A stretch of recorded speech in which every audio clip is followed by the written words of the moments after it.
Welcome, one and all. This is the Ancient Journey. On today's journey, Youth Gone Wild. Before we begin, don't forget, if you enjoy our content, hit that like button, share the video, and subscribe. Now let's get started. When we think of the word murderer, it brings to mind some of the scariest, most evil, larger-than-life monsters we've ever laid eyes on. Gacy, Dahmer, Gain, Ridgway, Bundy. But always remember that bad things come in small packages too. Sweet little Mary Bell has had it tough from the very beginning. She's born to a prostitute and lives an unwanted and neglected life in the small village of Corbridge, England. Mary frequently would suffer injuries when left alone in the house with her mother, which led many to believe her mother was actually trying to kill her. Mary would exhibit multiple problems in school, ranging from fights to severe mood swings. Her classmates began to recognize when Mary was in one of these moods. They said that Mary would begin shaking her head violently and then stop and form a hard gaze straight ahead. Her classmates knew that when Mary acted this way, it was time to steer clear of her. Mary and her friend Norma Bell, who was not related, would find delight in the physical abuse of others. They would push a 3-year-old off of a shed roof and later would be warned by police for trying to strangle 3 younger girls after the younger girls' parents complained. But in 1968, Mary and Norma's abuse would turn deadly.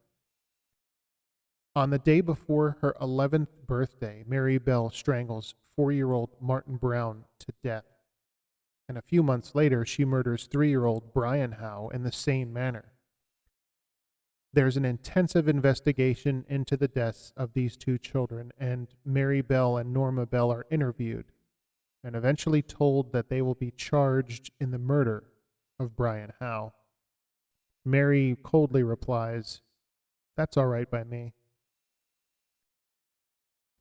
But Mary and Norma Bell had also broken into a school nearby and vandalized it, and police found notes left behind from Mary, one of which reads, "I murder so that I may come back," and another note stating, "We did murder Martin Brown." Mary's convicted of manslaughter, but Norma is acquitted of all charges. Mary Bell spends roughly the next 10 years in prison for her crimes. As an adult, she lives a life of anonymity in England to this day. And while Mary's story is certainly shocking, it's the age of our next killer that's even more shocking.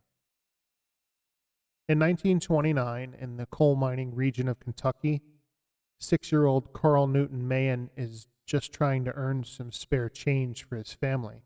It's still a few months before the 1929 stock market crash, but the small town of Paintsville, Kentucky, is already a very difficult place to make a living as poor country folk. It's a working-class, blue-collar town, and every cent matters. So when Carl and his friend Cecil Van Hoos, who is 8 years old, lay their eyes upon a piece of scrap iron that can be resold to a junk dealer, they both see dollar signs. But Cecil is the older of the 2, and he sees those dollar signs just for himself, and not Carl. Cecil roughs him up, taking the scrap iron away from him for his own. Carl dusts himself off and heads home, but grabs his father's 12-gauge shotgun. He walks back outside and proclaims, "I'm going to shoot you," to Cecil, pulls the trigger, and ends Cecil's life. At 6 years old, Carl becomes one of the youngest recorded murderers in the world. He's on trial less than a week later. A jury convicts him of manslaughter. The judge sentences him to 15 years of reform school, which he never ends up being sent to. He's released to his parents on $500 bail and lives the rest of his life in Kentucky, dying at the age of just 35. And while Carl never made it to reform school, our next murderer is actually sent to prison at an astonishingly young age. Joseph Smith, a wealthy Denver businessman, is hunting in Brighton, Colorado, and he has a local guide to show him an excellent location just outside his home. 10-year-old Anton Wood walks along, guiding the man to what should be an excellent day of rabbit hunting. But as they walk, Anton notices Joseph's shiny gold watch and his brand new hunting rifle. Anton leads Smith down the trails and into a small, sheltered ravine. He moves behind Smith, raises his rifle, and shoots Smith in the back, killing him instantly. Anton takes the watch and Joseph's gun and returns home. In 1893, Anton would go on trial for the murder of Smith with an odd twist. See, Anton is too young to face the death penalty, but he's deemed far too dangerous to be sent to just any reform school. At the trial, Anton expresses no regret for his crime, and he states he would gladly kill anyone to get what he desires. So Anton is sentenced to 25 years in men's prison. He arrives at the Colorado State Penitentiary on April 3rd, 1893. While there, because of his age, he is offered tutoring, and oddly, he becomes something of a prodigy, mastering college-level math courses in just a year. He later becomes a talented violinist and artist. In fact, a painting of his in 1904 is put on display at the World's Fair in St. Louis. And after he's paroled, he's never in trouble ever again.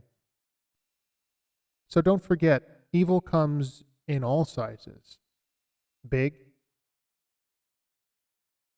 and small.